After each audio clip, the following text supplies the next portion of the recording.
Hello, my friend. You're listening to the Sort Yourself Out podcast.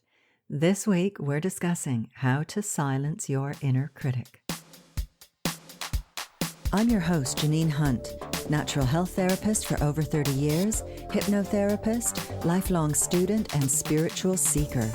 I like to seek out the most effective practices and techniques that provide the greatest bang for my buck and the fastest route to freedom from whatever is holding us back.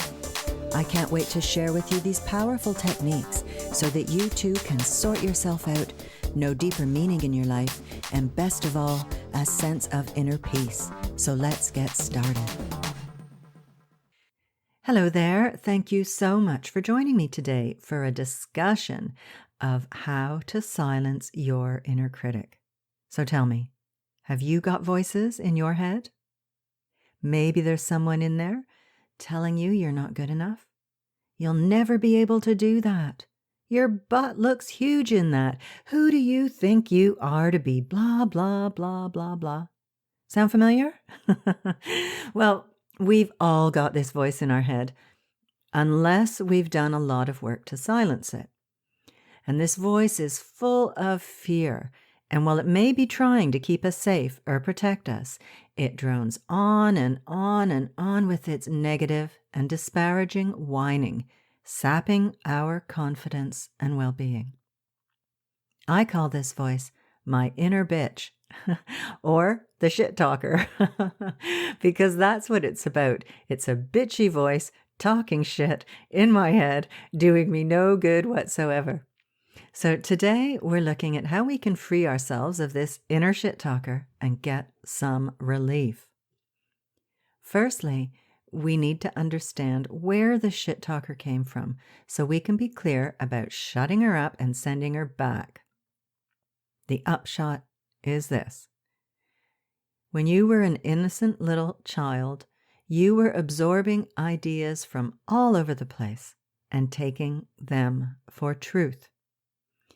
Young kids are veritable sponges, soaking up all manner of crap that we were told by parents and teachers, by other kids, society in general, and even from stuff we saw on TV. We may have heard things like, "You're not smart enough," or "Money doesn't come easily to people like us," or "You're so clumsy," or "You haven't got what it takes," or "Put on your hat or you'll get sick," or "You can't trust anybody in this world, people are out to get you," or "You'll never be able to do that," or many, many variations on those themes saying that our looks, abilities, or intelligence are just not good enough. And no one emerges from childhood unscathed. Even well-meaning parents can instill hang-ups in us that can pollute our lives forever. And ultimately, this affects the quality of our lives and what we're capable of achieving. As little kids, we haven't developed the power to reason yet, and we're also taught to look up to our elders and to respect and obey them. And we take the things that they say to us as truth, and they then become beliefs in our subconscious minds. But here is the thing. As adults, we need to understand that the people who told us these things, well-meaning or not, are mere flawed individuals who are doing the best that they can with their own hang-ups and dodgy programming that they received as children. So unless they've done a lot of work on themselves, examining the contents of their minds and their beliefs, they are passing it all on to you. Thanks. Sometimes we're aware of what the shit talker's saying because we hear it all the time going on, babbling away. But sometimes, even more insidiously, we have programming going on that is unconscious. We may not be aware of a specific message, but this subconscious conditioning can erode our self-esteem and hinder us from going for the things we want or succeeding in life or even being happy. And either way, conscious or unconscious, we need to become aware of the self-talk that is going on, or it will sabotage us for the rest of our days. Swiss psychiatrist Carl Jung said, "Until you make the unconscious conscious, it will direct your life and you will call it fate." So, that's the first thing.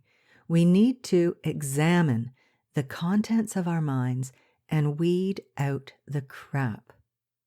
Now, anytime you hear anything like that, you need to make a note of what it is and decide that you're not going to let it sabotage your well-being anymore. Now, there are two practices that are excellent for revealing the contents of your mind to you. The first is meditation. When you start meditating, it's just you and your thoughts. There is no escaping the buggers. But that's good for our purposes. What you do is you can just watch them arise and probably think, "Oh my God, what's that doing in there?" And then just let it pass and eventually achieve a nice level of detachment towards the inner shit talker, known much more elegantly in the Ageless Wisdom as cultivating the attitude of the detached observer. And mindfulness is another great practice that allows you to become familiar with your thoughts and the nasty little shit talker. Because although practicing mindfulness, you're aiming to live in the moment, you will find yourself going off on one and fretting about the past and all the ways that you were unworthy or stupid or whatever up till now, as well as projecting yourself into the future, worrying and detailing why this or that will never work out because you're stupid and unworthy or whatever particular lies your own shit talker comes up with. But the great thing with mindfulness is that you catch the shit talker in the act of talking shit and you call her out. You choose not to believe it. You recognize the nasty self-talk for what it is. And regardless of where it came from, you agree that it has no place in your consciousness. You are an adult now, and you get to choose what goes on in there. Hurrah!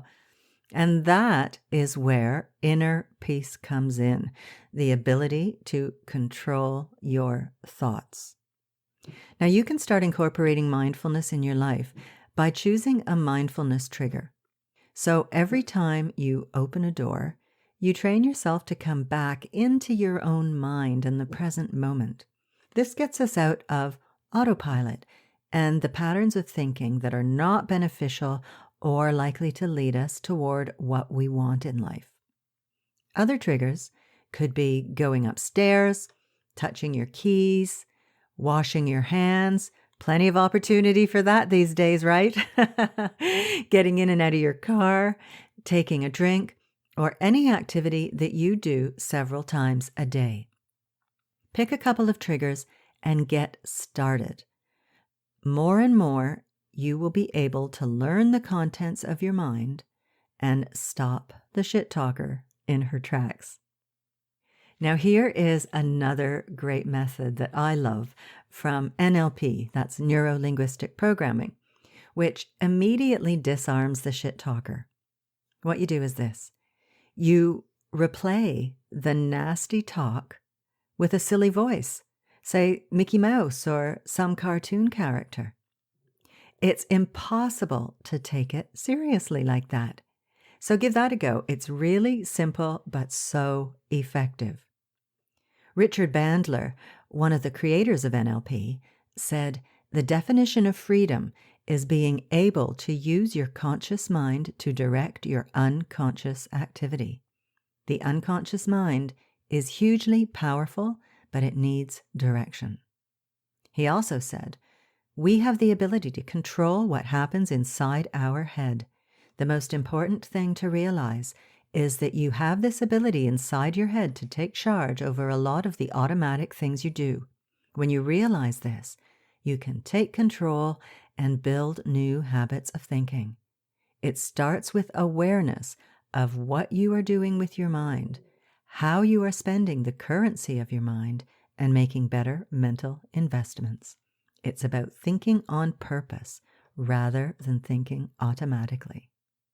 Nice. So that is what we need to do next. Once we've weeded out the shit talk, we need to replace it with positive talk that serves us and that will help us to fulfill our goals and feel good about ourselves. And for this, affirmations are great. I spent a couple of years reciting this affirmation: I love and accept myself exactly as I am. I used that when I quit drinking and I was feeling really low.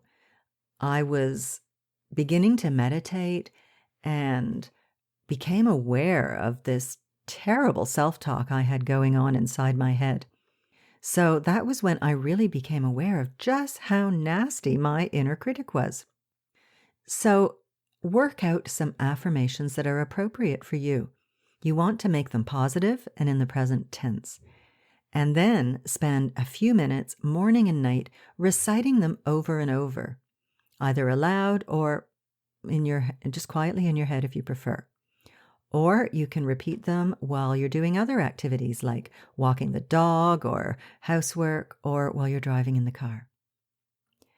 I'm going to wrap this up for now and just leave you with this lovely quote from the Buddha as it sums up the importance of mastering our minds and the thoughts we allow to take root there. Here it is. The thought manifests as the word. The word manifests as the deed. The deed develops into habit, and habit hardens into character. So watch the thought and its ways with care, and let it spring from love, born out of concern for all beings. As the shadow follows the body, as we think, so we become. Nice. Okay, my friend, I'm going to leave it there for today. I hope you found this helpful, and you've now got some tools and techniques to silence your inner critic. Now, if you want to learn how to meditate and become way more aware of your self-talk, I recommend you download my free Quick Start Guide to Doable Meditation. In it, I provide really simple, no-fuss instructions on how to meditate, and I'm talking meditation that only takes 5 little minutes. It also includes tips to make sure that you can fit it into your day and move past any resistance you might feel about starting a daily meditation practice. Because believe it or not, most of us have resistance to it. But meditation is the number one way to get a grip on your mind, okay? So I'll put a link to that in the show notes, or you can get it at theinspirationcloud.com/SYO28, and those are the digits 28. And if you're interested in learning more deeply about all of these fascinating topics and practices to take you further on your spiritual path and to amplify your well-being and your positive impact in the world, why don't you sign up to the waitlist for my upcoming Inner Circle membership?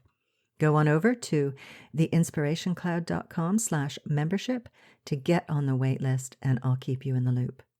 Okay, my friend, that's all for today.